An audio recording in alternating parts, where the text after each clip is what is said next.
So let me start off by asking you, have any of you ever experienced communication apprehension? Raise your hand if you've ever experienced some fear before giving a speech. Yes? Okay.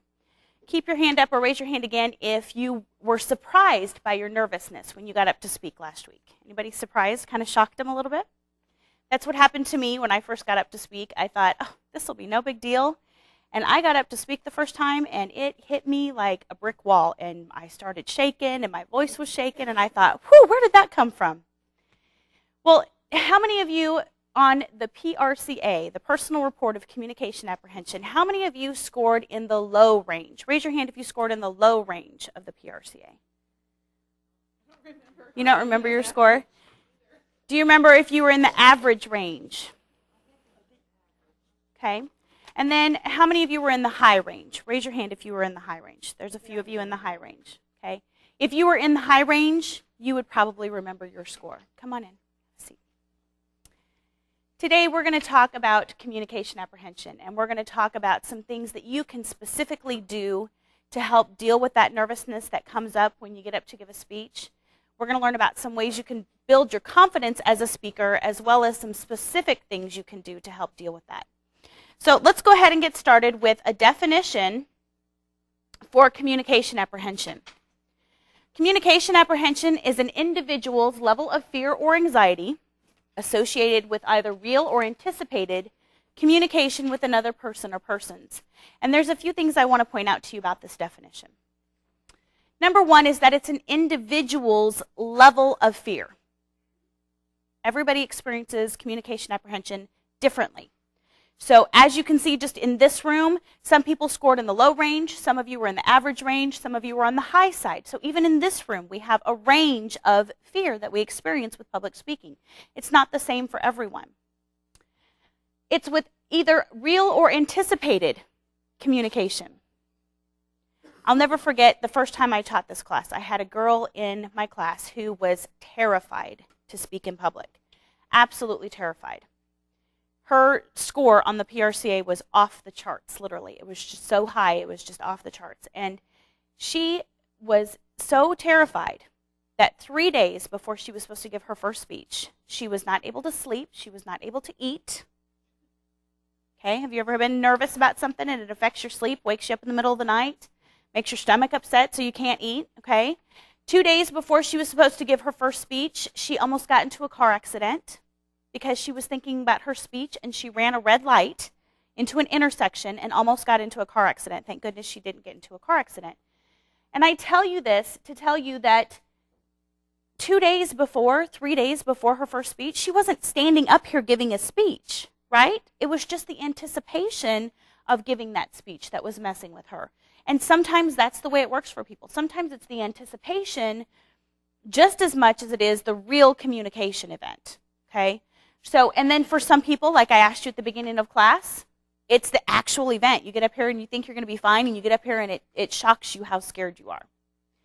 So it's either real or anticipated, and then with another person or persons. If you remember when you took that personal report of communication apprehension, you measured your level of fear in interpersonal situations, that one-on-one communication, in group settings, in meetings, and then also in public speaking. And some people are fine one-on-one. They can have one-on-one conversations all the time and not have any fear. But when it comes to a group situation, they're more nervous. Or some people are fine with the group situation, but they're more nervous in public speaking. Some people, believe it or not, are better with public speaking than they are with one-on-one. And you might think that's not possible, but I happen to be one of those people. I personally would rather get up in front of 1,000 people and give a speech than to have to go to one of those, those cocktail functions. Have you ever been to one of those cocktail functions where you have to go and mingle? There's like that hour before dinner, and you have to walk around and talk to strangers and make small talk and do that one-on-one interpersonal stuff. I hate that. I do. I would much rather, and you all are probably thinking, get up and speak in front of 1,000 people? I would never do that. So I'm very unusual in that aspect, but it's different for every person, is my point. All of you will experience it a little bit different. The thing that I want you to remember most of all about communication apprehension is this: nervousness is normal. And the only part of this slide that you need to write down and capture is that very first line. Nervousness is normal. That's all you need to remember. Nervousness is normal. It is your body responding by producing extra adrenaline, a hormone released into the bloodstream in response to physical or mental stress. It's your body's fight or flight response. Have you heard of the fight or flight response before? That's what it is. It's your body's fight or flight response. Your body says, ooh, there's something coming at me, and you're going to have to be prepared. So here, let me give you some extra energy. And so it gives you a bunch of extra adrenaline so that you're prepared to deal with whatever's coming at you. So it's completely normal. 75% of Americans, approximately, the numbers may have changed in the last few years, but approximately 75% of Americans experience public speaking anxiety, the overwhelming majority. Approximately 25% of Americans will experience public speaking anxiety so severe that it will change the way they live their life. So as in, they will pick a career where they will never have to get up and speak.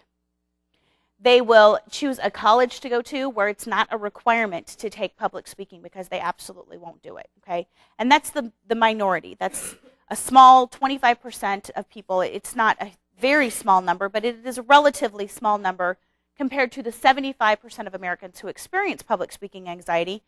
And public speaking anxiety has been found now, in a recent study, it is number 2, second only to death. It used to be number 1. The number 1 fear in America. Now it's number 2, second only to death.